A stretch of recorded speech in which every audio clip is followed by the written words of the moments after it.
Last వీడియోకి ఇది continuation part. Boat ఎక్కి త్రివేణి సంగమంకి వెళ్తున్నాం. మధ్యలో బర్డ్స్ కనిపించాయి. ఆఫ్ సీజన్ అవ్వడం వల్ల తక్కువగా ఉన్నాయి.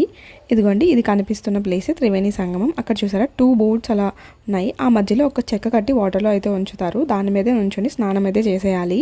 గంగా, యమున, సరస్వతి నదుల కలిసిన ప్లేస్నే త్రివేణి సంగమం అంటారు. సో అక్కడే స్నానం అయితే చేసేసాం మేము.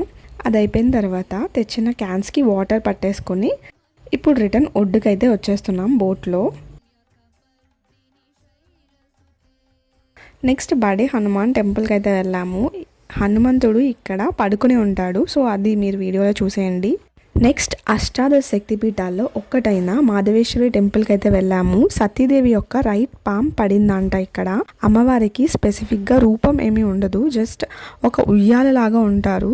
ఇక్కడ అందరూ ఈవిడ్ని అలోకి మాత అని అంటున్నారు. అంటే మన తెలుగులో అదృశ్య దేవత అని అర్థం అంట.